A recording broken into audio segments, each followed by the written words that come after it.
Welcome to the Fabulous Lifestyle Radio Show, where we talk about food, fashion, finance, and foundations of life. We are live on KCAA Radio Broadcasting Network. KCAA is affiliated with CNBC, NBC News, and NBC Sports. We are sponsored by Sheltered Studios, Fire Connect, and Building Solid Foundation. You're listening to Fabulous Lifestyle Radio. I'm your host, Ricki Perry, and we are affiliated with CNBC, NBC News, and Sports, where we broadcast to over 5 million households in the greater Los Angeles area. If you missed our previous shows, you can watch us on our streaming networks on Roku TV, Amazon Fire Stick, and the Android app. Just subscribe to Building Solid Foundations. This week, I'm talking to two artists out of the San Diego area who are reinventing their own industries, a fashion designer and a rapper who's focusing on spreading a more positive message with his music and events. Thank you so much for joining me, JoeDreamz. It's a pleasure to have you. How are you doing today? Better than I deserve. I don't think that's true. I have to say, I was looking at your social media pages, and I'm really, really honored because I love that you have music with a purpose. So a lot of what you're featuring on both your Spotify and your TikTok page, it's music to get people inspired, motivated to chase their dreams. And you started doing that at such a young age. You said you're 27, right? Yes. Okay, you're 27, and already you are motivated to get out there and to start helping people. What motivated you to start making music in order to inspire other people? How did you get started doing that? Well, it was when I got introduced to the whole category of personal development / self-help when I was in my latter years of high school. So I got invited to a conference, and I didn't really know what was going on. And I sat down, and the speaker came up, and his name was Robert Kiyosaki. He wrote this book called Rich Dad Poor Dad. And I remember just listening to his speech, and a lot of light bulbs were going off, and that whole genre of personal development just really became something I'm really passionate about and borderline obsessed with. Like, I'm always listening to audiobooks, and I'm always feeding my mind on a daily basis. And the thought crossed my mind, because at that point I'd already been making music. I was like, what if I were to teach some of the lessons that I'm learning from all these books? Because I see all my friends that could use this, and I see them suffering. And whenever I share a book with them, be like, hey, I see you going through this situation. I just got done reading this thing. This can help you. And then they'll be like, yeah, sure. Okay, I'm gonna check it out. And then you see them next week. Hey, did you check that out? Excuse. But did you listen to that new Travis Scott album? Yeah, I listened to that though. So the idea came to my mind of, imagine if I could use hip hop, the most popular genre of music in the world, to spread this type of message.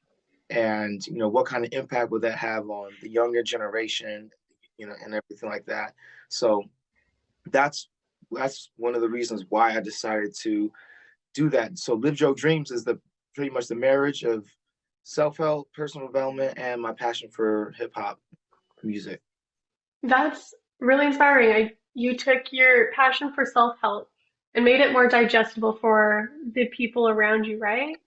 And I mean, that's so true. I mean, who has time to sit down and read a book in our busy, busy lives? And it can be especially difficult to learn something when that thing is only to the benefit of yourself. I really, really admire how you were able to see a need for that and start helping people around you. So did it work? Were your friends influenced by you? What were their responses when you started coming out with music? Well, when I first started making music, it was trash. So I think we all start off bad at anything. But it's not trash now. yeah. I mean, you have some songs out on Spotify. I have to admit, 26 is my personal favorite. But were they supportive when you were just starting out, at least? Oh, not when I was first starting off. So you had And to when I first grind. started off, even my parents would say that they were concerned when I first, because this before I got into self-help, I wanted to belong to the group, and to the group of people that I personally identify with at my high school and whatnot. And unfortunately, those ended up being the troublemakers. And so by hanging out with them and listening to what they listen to, eating what they eat, all that kind of stuff, the type of music I was making was about a lifestyle that I wasn't really living. And if you've listened to any rap music or a good amount of rap music, you have a good idea of what that looks like. So obviously my parents were concerned that my life was going to go in another direction. So they weren't trying to support that, even though they wanted to see me do something I'm passionate about. They were concerned about the lifestyle that I was portraying, even though Right. I'm living in an all-white neighborhood in a big old pink house, you know. So, rap about all that kind of stuff. So, but when I started making music that was more positive, and even my dad, one of his favorite songs of mine is Grateful. He's always singing that around, and so now they're very supportive. They come to my events, and they're always happy to tell everyone they meet, oh, my son does this. And I also have another brother who's pretty successful as well. And so they are very, very proud of what we're doing nowadays. That's really sweet. Does your brother make music too? Somewhat, his thing is more spoken word. I mean, he has a business, like he has like an educational type business. That's his main thing. And then on the Mhm. side, he does spoken word pieces, and he's really intelligent. So if you listen to his art, you really got to listen and really pay attention to what he's saying. But if you do, then you could get a lot out of it. That's really special. And I'm sure your parents are very relieved that not only now you are making better decisions, not that you started off making bad decisions, but you found an artwork that is more true to who you are, right? You're not making music in order to fit in with a crowd. You're making music that portrays you. And are people more receptive to that now that your music is very much the Joe Dreams brand? Oh yeah, yeah. I was reading this one book called The 50th Law. It's by an author called Robert Greene, and he made a collaboration with 50 Cent actually, and they wrote a book together. And in the book, when 50 Cent he talks about how when you are trying to imitate others or try to do what you think is going to be popular, your energy is weak, Hmm. and come across it doesn't come across as genuine, and people might not be able to put into words of why they don't like it, but there's just a vibe or a feeling, and you can tell. So when you make music that's authentic to you, even if it's different, it's going to resonate with people. And because we all have pretty much the same experiences and most of the same desires and goals. So when you speak to that, it'll hit. Oh, absolutely. I mean, we are fed so much fakeness through media, social media pages.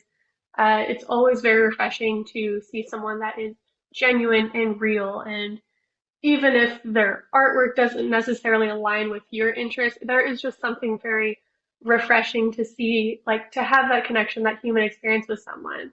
And I think you've been pretty successful in capitalizing off of that, right? I mean, plug your social medias here. They're not, they're nothing small. You have what, over 100,000 followers on TikTok, right? Yeah, yeah. Okay, so when did you start doing TikTok, by the way? Because that's not a small feat. That's like a So full-time job. it definitely can be. And I remember when I first got into TikTok, I was working at I think I was working at Sprint. So I used to sell Mhm. phones. That was Okay, okay. one of the many jobs that I had before taking the leap of faith and going all in. And I I was I was still a personal development at that point. So I used to binge a lot of Gary V's videos, like Gary Vaynerchuk, if you've heard of him before. Okay, yeah, I've heard of him. And and when TikTok was fresh, he's like, you need to get on TikTok. You need to get on TikTok. You're gonna regret it. You're gonna. And then after so many times, like, all right, fine, I'll get on TikTok. And I remember shortly after I quit my job at the cell phone shop, I started working. Well, I'll just fast forward for the sake of Mhm. 11 minutes. But I was on a road trip, and on that road trip, I decided to start making a lot more videos because I was by myself and I had my phone, had all this extra time, and I was doing Lyft and Uber when I was traveling from city to city. so I could make money while I was traveling and then still have a bunch of free time. And I remember the first video that I ever posted that went viral. I was in the Bay Area, and it was so hard to find a parking spot. So Yeah, it the is. idea came to me that I'm gonna go to a thrift shop, and I bought some red cloth, and I finally found a parking spot, and I put the red cloth on the sidewalk to make it seem like the paint was red. Okay. And then I set up my phone, my tripod, and then I said how to find a parking spot in the Bay. And then I go up and I snatch off the red cloth and I put it in my trunk. And ever since then, yeah, it's pretty funny. And ever since then, I started being the creator and just posting every day, posting all kind of silly, ridiculous videos, and just being like Thomas Edison trying to figure out the light bulb. And I'm still figuring it out because there's always another level that you can get to, no matter how viral your video gets. You're like, well, there could be more. So. And it's always changing too, right? It's so hard to stay fresh on that app. A lot of what you do now is you're street performing, which is a lot of fun to watch. But how scary is that? Do you just set yourself up wherever you feel like there's going to be a crowd that day, or how do you pick your spot where you're going to set up for the day? Yeah, I just be like, what's happening in the city, and I just go and I pop up. I take a leap of faith. A lot of the things I do, I don't know how it's going to work out in advance. Otherwise, there would be no faith. And Okay. I find when I take that leap of faith, good things happen. Like, for example, like I popped up Little Italy not too long ago, and I saw this. I think it was a lady who had cancer, and her dream was to be cancer free. And I did a freestyle for her. And then all of a sudden, then this lady's like, "Hey, do you want to be on the radio?" I'm like, sure. And then that's how we end up getting connected, from just taking a leap of faith and not knowing how it's going to work out, or if the cops are going to show up, or if there's going to be some Karen or somebody, some hater or whatever, and just going out there. It's universal flow, the more you put out there, the better the universe will bring back to you. We're going to take a quick break, but don't go anywhere, because when we come back, we're going to continue talking to Joe Dreamz about his street performing and some of his live LiveJoeDreamz events. So stick around, we'll be right back. Welcome to the Fabulous Lifestyle Radio Show, where we talk about food, fashion, finance, and foundations of life. We are live on KCAA Radio Broadcasting Network. KCAA is affiliated with CNBC, NBC News, and NBC Sports.